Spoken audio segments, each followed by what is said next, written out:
আপনি কি কখনো একা ঘরে দাঁড়িয়ে থেকেও মনে করেছেন আপনি একা নন? ভাবুন তো, ঘরের আলো কম, চারপাশ নীরব, হঠাৎ আপনি অনুভব করলেন কেউ একজন আপনাকে দেখছে। আপনি ঘুরে তাকালেন আর দেখলেন আপনার সামনেই আপনি নিজেই দাঁড়িয়ে আছেন। একই মুখ, একই শরীর, একই চোখের দৃষ্টি, কিন্তু সে আপনি নন, আবার আপনিই। আজকের অদ্ভুত কিন্তু সত্য ঘটনায় আমি মেহেদী আছি আপনাদের সাথে, আর আপনারা দেখছেন মেডিকেল মিস্ট্রি। এই অভিজ্ঞতাটির নাম হলো অটোস্কোপিক হ্যালুসিনেশন। ভিডিওটির শেষে আপনাদের জানাবো এটার চিকিৎসা। সহজ ভাষায় বললে এটা এমন একটি অবস্থা যেখানে একজন মানুষ নিজের শরীরকেই বাস্তব মানুষের মতো চোখের সামনে দেখতে পায়।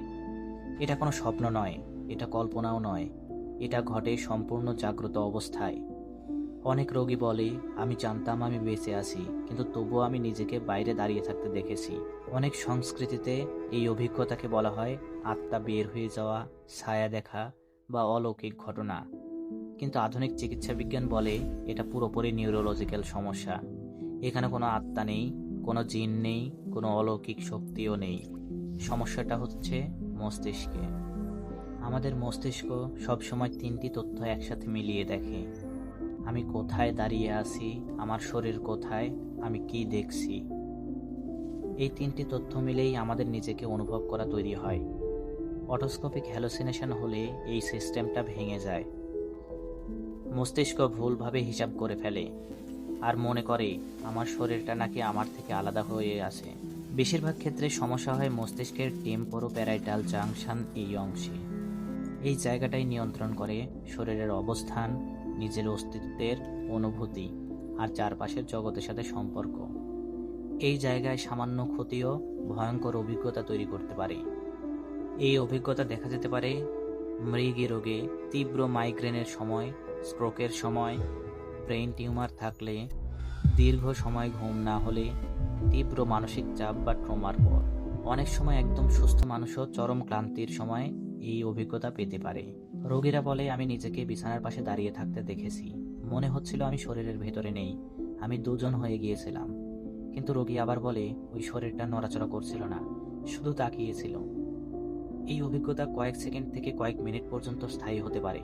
সবচেয়ে গুরুত্বপূর্ণ বিষয়, অটোস্কোপিক হ্যালুসিনেশনের চিকিৎসা আছে কিনা। চিকিৎসা নির্ভর করে এর মূল কারণের উপর।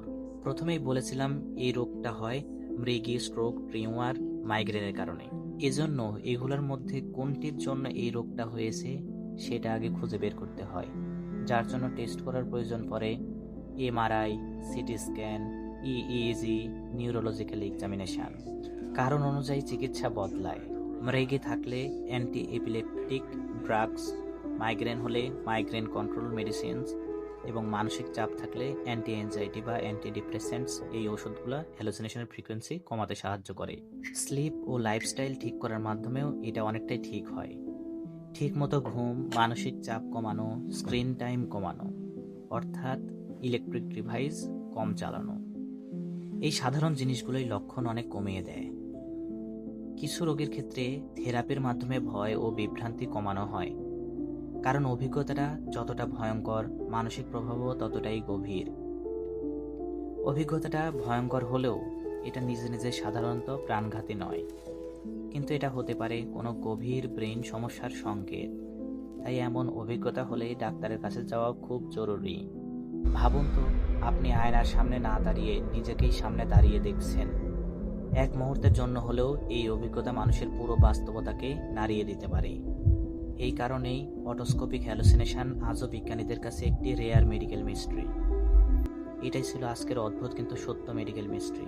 ভিডিওটি ভালো লাগলে লাইক দিন, চ্যানেলটি সাবস্ক্রাইব করুন আর কমেন্টে জানান পরের ভিডিওতে কোন রহস্য জানতে চান।